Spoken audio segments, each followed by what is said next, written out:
चंद्रशेखर आजाद के काफिले पे हमला हुआ था, जिसके बाद अब आजाद समाज पार्टी और भीम आर्मी में कहीं ना कहीं आक्रोश है। आज सभी यहाँ पर भीम आर्मी और आजाद समाज पार्टी के पदाधिकारी कार्यकर्ता सहारनपुर जिला मुख्यालय कलेक्ट्रेट पहुंचे हैं और उन्होंने हाथ में तख्ती भी ली हुई है। दलितों, पिछड़ों, मुस्लिमों पर अत्याचार बंद करो। बात करेंगे किस तरह से इस पूरे मामले को देखते हैं, जिस तरह से चंद्रशेखर जी के काफिले पे हमला हुआ है, क्या मानते हैं, कौन लोग हैं जो इस तरह से हमला कर रहे हैं?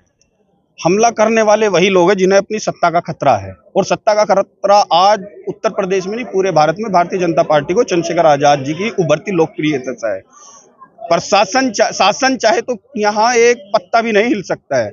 व्यवस्था में देख लीजिए कैसे व्यवस्था थी वहाँ। इतना बड़ा लीडर, इतना बड़ा आइकॉन आज के समय में उत्तर प्रदेश के अंदर युवाओं का बहुजन होकर उसकी सुरक्षा में ये चूक बड़ी बात कहती है। ये सीधा सीधा उत्तर प्रदेश सरकार का फेलियर है। और आज जो हमने ज्ञापन के माध्यम से जो अपनी बात रखी है, हमने Z+ सुरक्षा की मांग की है, क्योंकि चंद्रशेखर आजाद जी आज के समय में उत्तर प्रदेश के अंदर खाली दलित समाज नहीं, इसमें पिछड़ा, ओबीसी, जो जितना भी बहुजन समाज में लोग आता है, उनकी एक आवाज है, उनका एक संकल्प है, उनकी मजबूत आवाज है। तो उसे दबाने के लिए भारतीय जनता पार्टी ने हमला कराया है और हम उसकी घोर निंदा करते हैं। तत्काल अभी तक सोचने वाली बात है कि उनका जो ये IT जो इनका जो वो है सिस्टम है, जो खुफिया सिस्टम है, अभी तक उन आरोपी को गिरफ्तार क्यों नहीं कर पाया जिन्होंने हमला किया है। सबको पता है किसने हमला किया, किसने कराया, तो उसी के माध्यम से आज यहाँ इकट्ठे हुए हैं।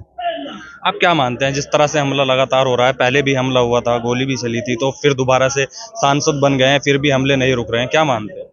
देगा एकमात्र ऐसा नेता एडवोकेट चंद्रशेखर आजाद जी और भीम आर्मी के लोग हैं, जो कहीं भी शोषण अत्याचार होता है उसके विरुद्ध डटकर मुकाबला करने का काम करते हैं। और पहले भी आप सब लोगों ने देखा, देवबंद के अंदर भी ये घटना घटित हुई थी और देवबंद के अंदर भी भाई चंद्रशेखर आजाद जी पर 28 मई को गोली चलाई गई थी, और उसमें भी वही लोग पाए गए हैं जो लोग सत्ता में काबिज है। और कहीं ना कहीं हमारे अभी प्रदेश उपाध्यक्ष आदरणीय प्रवीण गौतम जी ने बताया कि सत्ता के लोगों को खतरा है, और भाई चंद्रशेखर आजाद जी राजनीति में लगातार बढ़ते जा रहे हैं, जिससे उन लोगों को ये दिख रहा है कि आने वाले समय में इस देश के अंदर सत्ता पर काबिज अगर कोई होंगे तो भीम आर्मी और आजाद समाज पार्टी के लोग होंगे। बताया जा रहा है कि आने वाले समय में बहुजन समाज पार्टी और आजाद समाज पार्टी एक ही जगह हो जाएगी और एक ही जगह से चुनाव लड़े, क्या मानते हैं, सही रहेगा ये? देखिए, जो बहुजन समाज है ये तो कभी अलग नहीं हुआ, ये तो एक ही साथ है। तो एक ही साथ ये रहेगा, बहुजन समाज एक ही साथ चलेगा, भाई चंद्रशेखर आजाद जी के साथ चलेगा और आजाद जी के हाथों को मजबूत करेगा। जिस तरह से हमला हुआ है, क्या मानते हैं, कौन लोग हैं? ये तो एक वहाँ के लोगों की सोची समझी एक साजिश थी। सबको पता था भाई चंद्रशेखर आजाद जी वहाँ राष्ट्रीय अध्यक्ष जी वहाँ पहुँच रहे हैं बेटियों से मिलने के लिए, और जो है वहाँ के लोगों ने प्रशासन के लोगों से मिलकर, प्रशासन के लोगों का फेलियर है और वहाँ के लोगों की मिलीभगत उनकी है, इसलिए उनके काफिले पे हमला कराया गया। तख्ती हाथ में ली है, दलित, पिछड़ों, मुस्लिमों पर अत्याचार बंद करो, क्या मानते हैं, वाकई इन पर ही अत्याचार होता है या इनके अलावा औरों पर? अत्याचार तो सारी जिंदगी हो गई होती है यार। लेकिन दलित, पिछड़ा, आदिवासी जितने भी हैं, दबे कुचले जो भी हैं, कांग्रेस सरकार हुई, भाजपा सरकार हुई, इन्हें दबाने के काम करे है। आज तक कहीं भी ऐसा काम नहीं करा। भाई दलित, पिछड़ा कुछ मतलब जो है ऊपर जोन भी उठना चाहे उसी ने मरवाने की कोशिश कर रहे हैं। भाई चंद्रशेखर आजाद जी हैं, अब ये दलित पिछड़ों की आवाज़ उठा रहे हैं। अब ये सबको मरवाने की साजिश चल रही है इनकी।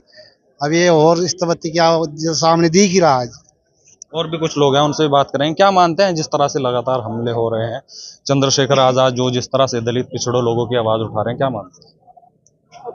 भारतीय जनता पार्टी को भाई चंद्रशेखर आजाद की बढ़ती लोकप्रियता की वजह से उन्हें डर है कि आने वाले 2027 के चुनाव में सत्ता का डर सता रहा है। इसलिए कई बार भाई चंद्रशेखर आजाद पर इस तरह की गंदी मानसिकता के कारण हमले हुए हैं।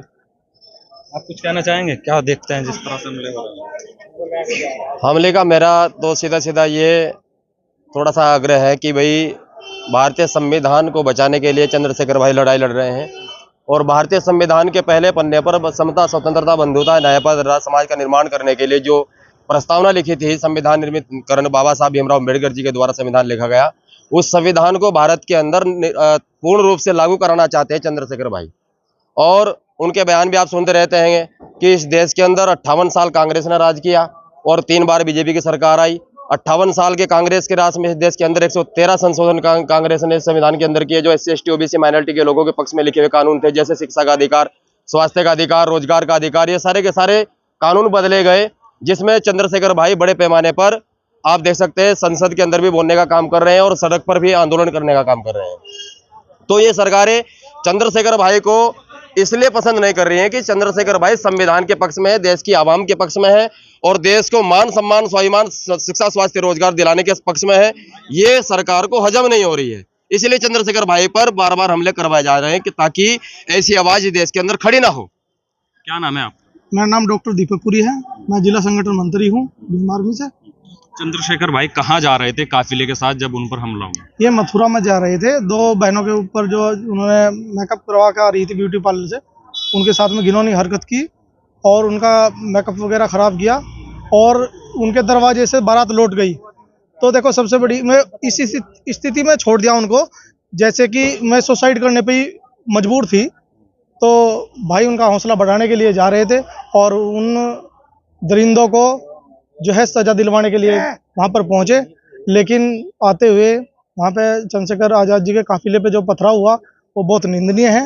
मथुरा में किस जगह ये जो है पथराव हुआ है, कौन सी लोकेशन थी, क्या जगह थी, कुछ जानते हैं आप? ये थाना मुरैया थाना है, उसके कर्नावल उसके जिन्होंने पथराव? देखो ये क्लियर नहीं हुआ है और उसमें कुछ आदमी जो है अरेस्ट भी किया हुआ शायद एक या कुछ, ये तकरीबन पूरी जानकारी नहीं है, लेकिन ये है उन्हें कड़ी से कड़ी कार्रवाई हो सभी के ऊपर। और भाई एडवोकेट चंद्रशेखर आज़ाद जी को Z+ सुरक्षा जो है मुहैया करानी चाहिए, क्योंकि Y+ सुरक्षा में कुछ भी नहीं कर पाए। मैं एक कार्टून की तरह देखते रह गए इस इतने बड़े हमले को। हालांकि विपक्ष में उनको जवाब देना चाहिए था तुरंत। मैं तो बिल्कुल ये सुरक्षा जो है बिल्कुल भी इसे सुरक्षित नहीं मानता। Y+ सुरक्षा के होते हुए इतनी बड़ी घटना घट गई, तो हम उम्मीद करते हैं कि हमारे